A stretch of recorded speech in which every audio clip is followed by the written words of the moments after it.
Bueno, hola, ¿qué tal? Mi nombre es Alexander. En este caso vamos a hacer sobre un análisis del artículo con el tema relacionado a la frecuencia de afecciones orales detectadas en pacientes hospitalizados de hematología. Bueno, quédense en este video, vamos a aprender un poco más relacionado a este tema.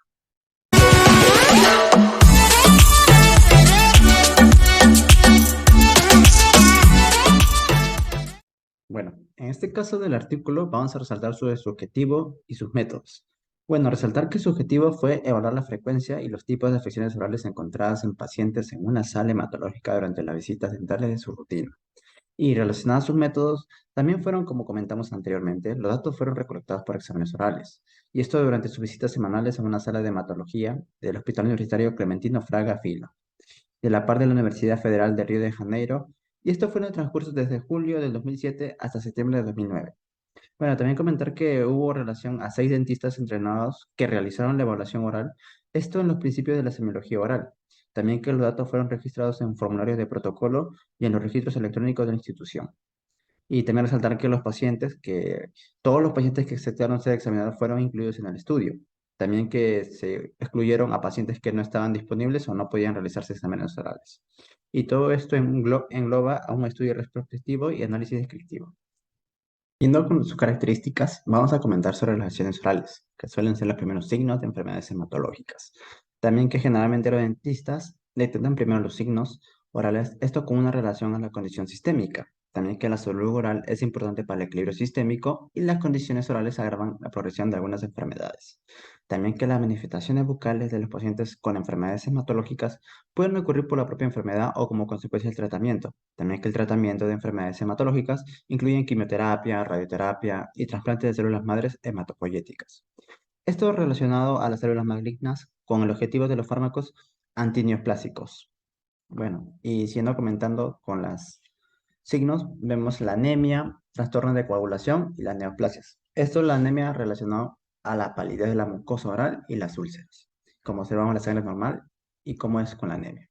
También cómo son los trastornos de coagulación, de cómo se dan, y esto podemos ver en el diente o en una parte incisional. También relacionada a las neoplasias, que son en caso de leucemia, y es un crecimiento excesivo de las encías o infecciones, y podemos ver claramente en la imagen. Bueno, siguiendo comentando, vamos a ver sus efectos secundarios y sus complicaciones. Uno de los efectos secundarios que se puede realizar puede ser la mucositis oral, la neutropenia, la trombocitopenia y la pigmentación de la mucosa oral. Y las complicaciones que normalmente se pueden dar son como lo que la mayoría de los órganos y los tejidos orales se ven afectados en los periodos tempranos y a la par también tardíos. Y eso después del HCT y también de las enfermedades del injerto, que es en contra del huésped crónico oral, es una complicación tardía del TCMH y esto afecta al 80% de los pacientes que se dan. Y bueno, las complicaciones más comunes pueden ser la mucositis, el sangrado, la hiposalivación, las infecciones fúngicas o virales y el agravamiento de infecciones odontogénicas. Bueno, siguiendo con el tema, vamos a hablar sobre sus resultados, que en este caso fueron 138 exámenes orales que se realizaron en 79 pacientes, esto en las salas de hematología que incluyeron en el análisis. También que la edad de media de los pacientes fue de 41,5 años, esto en el rango de 14 a 78 años, y el 50,6% eran varones. También que sus regímenes de quimioterapia se establecieron de acuerdo con el protocolo de la institución, y también que los motivos de hospitalización más frecuentes fueron quimioterapia y complicaciones, esto al 81%, la recaída, que vendría a ser a un 13,9%, y la preparación previa al trasplante, que es un 5%. Y bueno, comentando con los resultados, las enfermedades de base más frecuentes fueron la mieloma múltiple, que vendría a ser el 17,7%, la leucemia mieloide aguda del 15,4% y la leucemia linfocítica aguda al 11,5%. Y bueno, en estos casos se encontraron las condiciones orales, que se detectaron en 36 pacientes. Esto relacionado al 45,6%, que algunos presentaban más de una condición y esas condiciones eran más comunes, fueron como los labios secos, que vendría a ser al 12,6%, la mucositis al 10,1%, la petequías al 8,9% y la candidiasis al 7,6%. Asimismo, el 56,9% se relacionaban con la enfermedad de base o la quimioterapia y el 20,2% no estaba relacionado con la enfermedad. Y bueno, vamos a hablar sobre su discusión, que vendría a ser que casi de la mitad de los pacientes del estudio, que vendría a ser el 45,6%, en el servicio de hematología presentaban afecciones orales. También que la mayoría de las condiciones mencionadas, del 56,9%, estaban relacionadas con las enfermedades de base o con su tratamiento.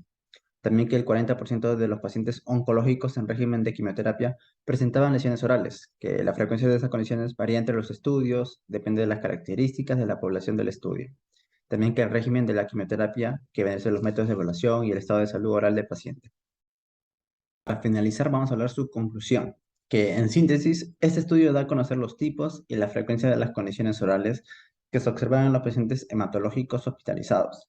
Además que el conocimiento de estas condiciones es importante ya que ayuda a la prevención y planificación de la atención de los pacientes con enfermedades hematológicas.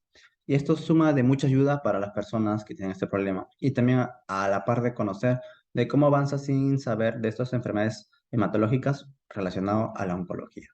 Bueno, esto sería todo y bueno, agradecerles por su atención y gracias y nos veremos hasta la próxima.